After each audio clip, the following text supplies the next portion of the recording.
6 months ago, I got a hair transplant in Istanbul in Turkey, and this is how we're looking right now. In this video, I'm going to take you through the full process from getting it done all the way up to 6 months. I'll put some close-ups of my hair on screen now. I'm like trying to grow it out, grow a fringe, grow like a bit of a long, posh, trust fund kid. Spending daddy's money on yachts, hookers, and cocaine is the look that I kind of want to go for right now. So we're about halfway through the full results, right? So they say after 6 months, you get 50% of the results coming through. If this is 50%, like I'm going to look like the Wolfman by the end of it. 1 year, you get 95%, and a year and a half, you get 100% of the result. Mo, why did you get a hair transplant? I made many videos on this if you want to check out the other ones, but this is ultimately the reason why. This up here, because my hairline is absolutely clapped. I was going to wait till I was a bit older to get it done because it's better to get done later. But then I took this picture and was like, holy shit, get me to Turkey right now. What the fuck is going on with me? So the next day, I just jumped on a plane, went to the first clinic. That's not actually how it happened. Went to Este Medical Center. This place called Este Medical Center in Turkey. Very nice there. And then we got the hair transplant done. So I opted to have the full shave. You don't actually have to shave your hair, but they said the results are slightly better. It's a little bit quicker to do as well if you do get your head shaved. Although it's kind of ironic me saying this because I've had a hair transplant. I wanted to be bald for a few months, like a baptism of fire, to experience it, realize it really isn't actually that bad, and get over that insecurity. And bro, shave it. Like, even if you're gonna get one, shave it, don't keep it, because it was so good for me mentally. It made me realize like it's not actually that bad at all to go bald. It's kind of irrational fear. So as you can see, this is immediately after getting it done. I'm pretty smiley and pretty happy. It wasn't really painful. They numbed all my head and stuff, and it was just like a prolonged uncomfortable haircut really. Day one, and you have to be super careful about not knocking any of the grafts, not touching it. I actually got into the car and hit my head on the roof of the car and was like, I've just ruined everything. Went home, chilled out, didn't really do much. And then day two, they tell you to like hide yourself away for a week. But day two, I wanted to go out in the world and show everyone my bald head and like not hide away and like actually go out and rock the bald look. So went around some markets. Everyone was staring at me 2 days after the hair transplant. This woman came up to me and she was like, fam, your hairline is looking absolutely sick. Can I touch it? I was like, nah, you can't. First couple of weeks are super annoying. You just got to be super careful. But in terms of actually being bald, like, I didn't want to wear hats and hide away. So I just kind of rocked the Andrew Tate techno raver matrix look and just fully embraced it. Between 3 and 6 days, I started to get this awful swelling. Like, despite sleeping upright, taking anti-inflammatories, like doing everything, I think it's kind of hard to avoid.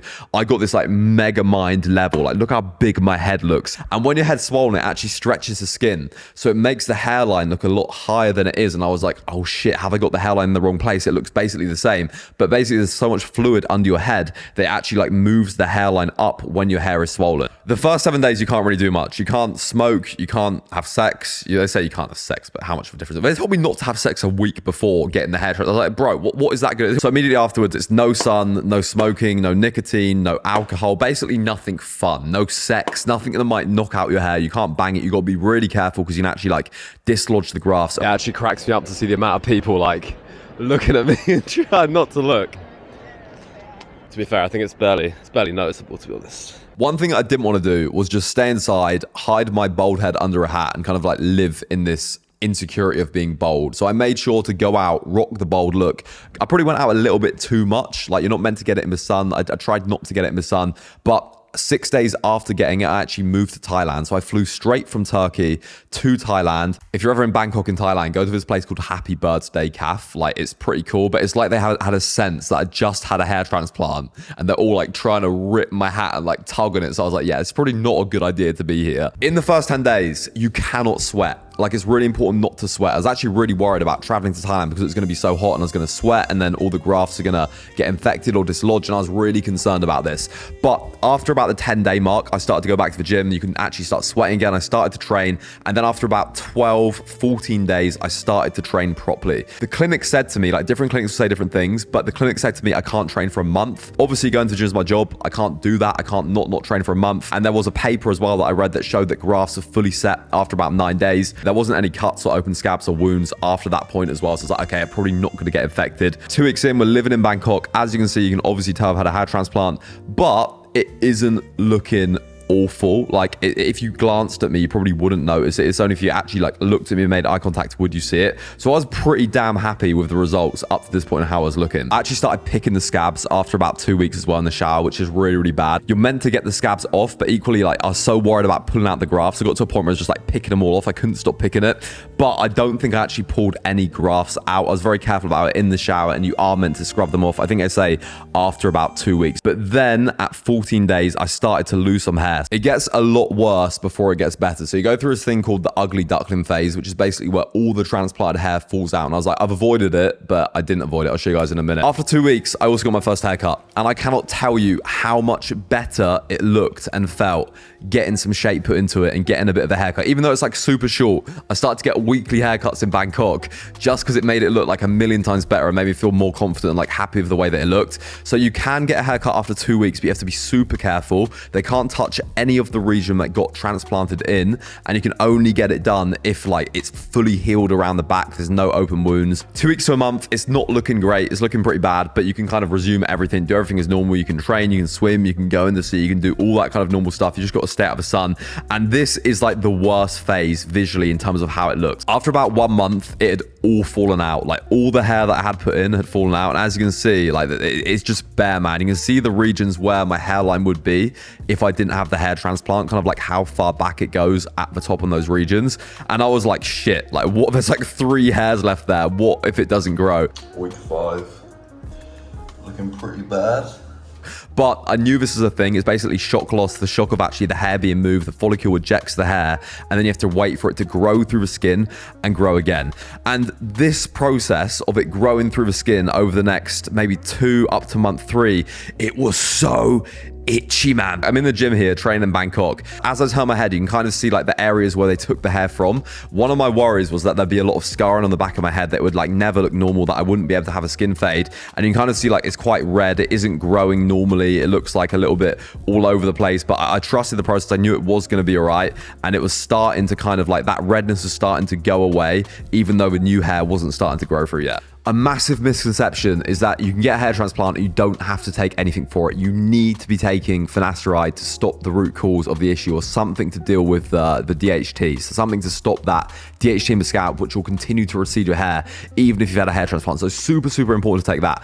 After about 2 weeks, I started using topical minoxidil again. Everything was healed up. I didn't see a reason like why I shouldn't take it. And then I kept using finasteride throughout the entire thing just to like offer that protection and keep my remaining hair in check. The 1 to 3 month mark is definitely the worst. And you're like questioning, you're like, is it going to grow? Is it not going to grow? And it wasn't until about 2 months, 2 weeks that I started to see these small little baby hairs coming through around the sides of the hair that I kind of already had in place. I want to say Kop Kung Kap to Job at this barbershop in Bangkok for being an absolute G and looking after me and making me look and feel a million times better when my hairline was not feeling too good. Through pure chance, all the barbers in Bangkok I went to, the one guy, Job, had a hair transplant. And he was like, trust the process, Mo. Like, it's coming. It's going to grow. It's going to grow. I know it doesn't feel like it. 2 years ago already. Also had a hair transplant. So Yeah. here's an expert. And he's like, okay, you got to be patient. Okay, done. Perfect, thank you, man. And sure enough, around the 3 month mark, like I feel like it just exploded out of nowhere. Like I started to see growth. I started to see the hairs coming through. It started to look good. It was literally like one day I woke up and it like started to look normal again. And this is when I was like, yes, like, it's actually going to work, I think. It still looked a little bit thin. Like it didn't look ideal, but I started to regain some kind of normality with my hair. 4 months in, still getting longer, still looking a little bit better. The hairline did look super, super fake at this point though. Like up closer, if you're near me, if you like knew what to look for, you could tell straight away that I had a hair transplant. It was still quite red. Like I had a red line around the front, which has started to finally go now after 6 months.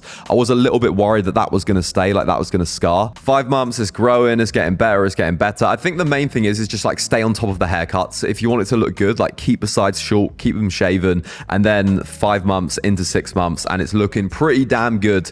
And this is where we're at now. What have I learned? What do I wish that I knew going into this? So the first thing is manage expectations, boys. There is no cure for baldness. Like, I might be bald one day. I know I like to joke about it being like, oh, there'll be a fat, old, ugly, bald guy. Like, if it came to it, I would just shave a hair off, and you can look fucking sick bald. Like, I respect bald dudes. When I look at them, like, I feel like I've copped out a little bit. I feel like a bit of a traitor because I've done all these things to save my hair. But like, when I look at a bald guy that's like in shape, looks good, wearing good clothes, I'm like, man, this guy's a secure, confident man. I respect that shit. So you got to manage your expectations and realize, okay, there isn't a cure for hair loss. You do have to take medication for the rest of your life if you want to maintain your hair. Even if you've had a hair transplant, it's even more important to take. Or I spoke about in other videos, like here, you will get like thinning and receding, and then you'll get to this point where you've got super thin, sparse, clapped hair on the top. One thing that I did learn is you've got to accept some compromise with it. So obviously you want this like super low,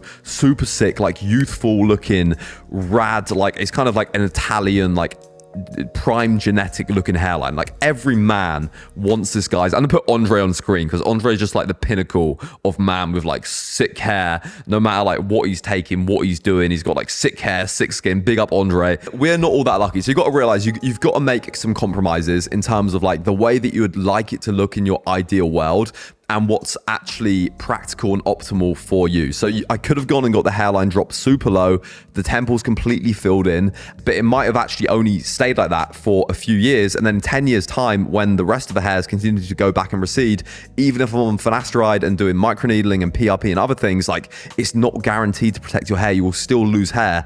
They're gonna have no more hair left to take because they've done so many grafts on the front of my head to drop the hairline down. What's going to happen in 10 years when you start to lose hair on the top, which you inevitably will? What's going to happen then? And something else that I haven't mentioned in the other videos is that my hair on top, I'll try and put a video of it or a picture of it, I don't really want to mess it up now, is pretty thin, like across the top section. Like there's a lot of hair missing. So like it might be a matter of me needing another one down the line. And if I did drop my hairline, I wouldn't have any more hair that I'm able to move, but I've still got some hair in that donor supply that it could build out this density on top with if I needed to do it. But like on the subject of this, I've been getting PRP, PRF. I've basically been doing every hair loss treatment known to man. I got a bit slack after getting the hair transplant. I got a bit comfortable with like not doing these things, not microneedling. I probably lost a bit of progress from not doing that on the top of my head, but I've started doing all those things now to like really, really take care of it. So you've got to maintain it and actually look after it going forwards, or you're just going to get the same problems again that can't be fixed because you've already had the hair transplant in the future. I think another thing to consider is that when you're picking a place to get it done, look at the work of the surgeon that does it. This is something that I wasn't aware of and didn't do either. Like I kind of lucked out because I was happy with what I got and what I ended up with. But I've learned that you don't want to just go to a clinic because of the name of the clinic. Look at how they build hairlines, how they make hairlines, how the other patients look, because there is going to be a certain aesthetic that each surgeon is going to do, and you might like it and you might not do it. So for example, like you're not going to go to a barbershop just because a barbershop is a certain barbershop. You're going to want a specific barber in that barbershop. That is pretty much that. I used Este Medical Group in Istanbul. I've made like more videos on it where I go more into depth on the procedure, the price, everything, etc., etc. The main reason I went for these guys is because I did trust them, because I was like friends with a mutual friend of the owner, and he had a hair transplant. My manager had a few people that he knew that had hair transplant there as well. And I was like, you know what? They look pretty good. I'm going to go ahead and pull the trigger on it and do it. And the other thing as well is the aftercare. So if you go abroad and get it done, like a lot of places aren't going to give you any aftercare at all. I don't want to make this like an ad for Este or anything like that, but they do have clinics in the UK. So I've since been getting some PRF. If you get it done at a lot of places abroad, they might not have any aftercare at all, because obviously you're in another country, and that is going to be expensive if you're getting in the UK. Anyway, people, may your hair grow thick and strong and your follicles withstand the test of DHT and continue to grow beautiful, thick, girthy, shafted hair. Peace out, love to bits. Thank you. Good night.